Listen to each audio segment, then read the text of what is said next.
Hello everyone, we are here again with the important questions for upcoming DSSB's Special Educator exam. So question number 1 is, who proposed the concept of zone of proximal development? Jean Piaget, Lev Vygotsky, B.F. Skinner, Howard Gardner. The zone of proximal development is proposed by Lev Vygotsky. Moving on to the next question. Peer tutoring helps in peer tutoring किस चीज़ में help करती है? Competition, isolation, discipline issues, academic and social support.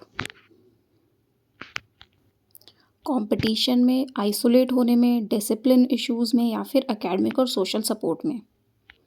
The answer is academic and social support. Peer tutoring से बच्चे एक दूसरे से socially interact करना और एकेडमिकली स्ट्रांग होना सीखते हैं. Next question. Differentiated instructions means. Differentiated instructions का क्या मतलब है? Teaching all the same way, using fixed curriculum, tailoring teaching methods और रिमूविंग स्लो लर्नर्स. सबको एक जैसा पढ़ाना, फिक्स्ड करिकुलम यूज़ करना, अपने टीचिंग मेथड्स को टेलर मीन्स अडेप्ट करना बच्चों के अकॉर्डिंग, या स्लो लर्नर्स को रिमूव कर देना. The answer is tailoring teaching methods. अपने टीचिंग मेथड्स को टेलर करना मीन्स अडेप्ट करना बच्चों के according.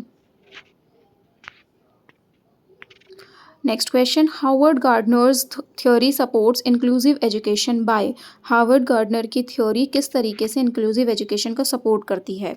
Standardising test, focusing on linguistic intelligence only, recognising diverse intelligences, promoting competition. The answer is recognising diverse intelligences. अलग अलग टाइप के intelligences को रिकग्नाइज करना.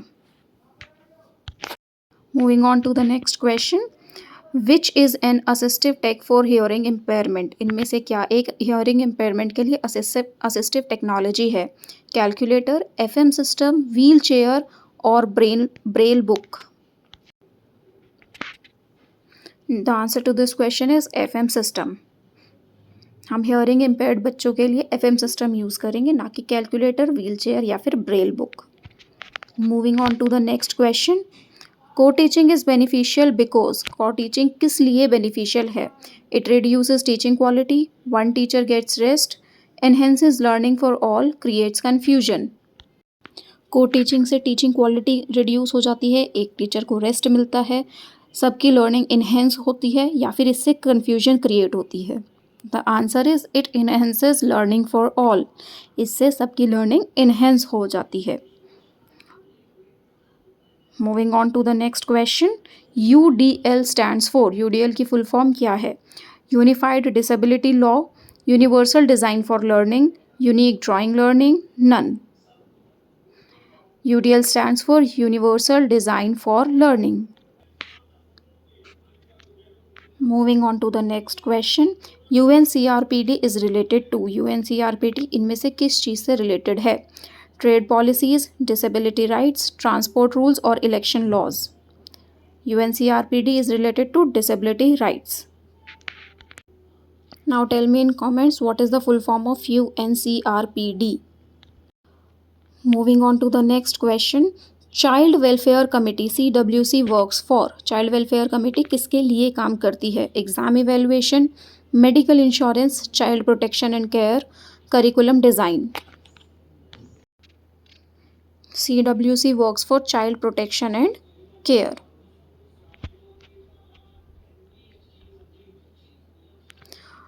Moving on to the next question. RTE Act 2009 guarantees. RTE Act Right to Education Act 2009 में क्या guarantee दी गई है, क्या चीज़ कही गई है? Paid education, optional schooling, free and compulsory education, adult education only. RTE 2009 guarantees about free and compulsory education for all. सभी बच्चों को फ्री और कंपल्सरी एजुकेशन दी जाएगी. Moving on to the next question. सर्व शिक्षा अभियान प्रोवाइड्स. सर्व शिक्षा अभियान क्या प्रोवाइड करता है? Only books, teacher training and aids, mid day meals only और uniforms. The answer is teacher training and aids. Sarva Shiksha Abhiyan new name is समग्र शिक्षा अभियान. Moving on to the next question. RPWD Act 2016 ensures segregation, no schooling, inclusive education or none. RPWD Act 2016 में क्या दिया गया है, किस चीज़ के बारे में कहा गया है? सेग्रीगेशन, बच्चों को अलग अलग बिठाना, नो स्कूलिंग, बच्चों को स्कूल ही ना भेजना, इंक्लूसिव एजुकेशन, सभी बच्चों को एक साथ एक ही क्लासरूम में पढ़ाना, नन या फिर इनमें से कोई भी नहीं. The answer is inclusive education. I hope you all know the answer as it is a very easy question. RPWD Act 2016 ensures inclusive education. Next question. IEP stands for, what is the full form of IEP?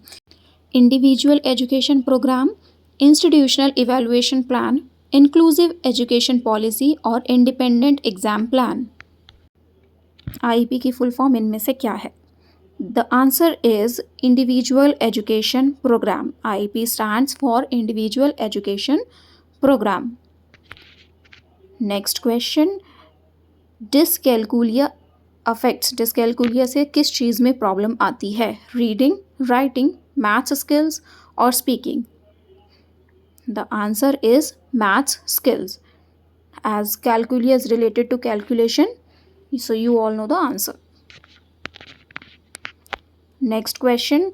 Which is an effective strategy for ADHD student? इनमें से क्या एक ADHD student के लिए effective strategy रहेगी? Punishment, long lectures, movement breaks और ignore behaviour. The effective strategy for ADHD student is movement breaks. Moving on to the next question. Early signs of autism include. Autism के early signs क्या है? Frequent talking, eye contact, delayed speech or interest in peers. The answer is delayed speech. If a child is autistic, the early symptoms will be delayed speech. Moving on to the next question. Inclusive education means. Inclusive education का क्या meaning है? Separate schooling for disabled, partial integration, all children in one classroom or none of the above. Inclusive education means all children in one classroom, whether irrespective of their disability or ability. Moving on to the next question. Scaffolding helps children with intellectual disabilities by. Scaffolding किस तरीके से help करती है? Giving answers directly, direct answers देना. Providing temporary support provide करना. Ignoring mistakes को ignore कर देना. Increasing homework या फिर होमवर्क को बढ़ा देना. The answer is providing temporary support. Scaffolding का मतलब है बच्चे को टेम्परेरी सपोर्ट प्रोवाइड करना जब तक बच्चा खुद से काम ना कर पाए. Next question. Metacognition refers to. Metacognition का क्या मतलब है? Memorisation skills, thinking about one's thinking, problem solving और physical activity.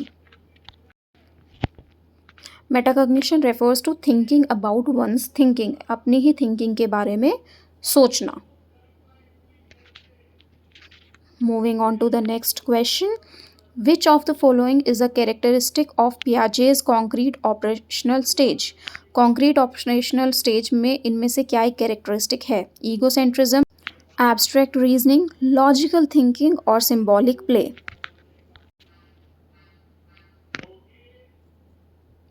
The answer is logical thinking.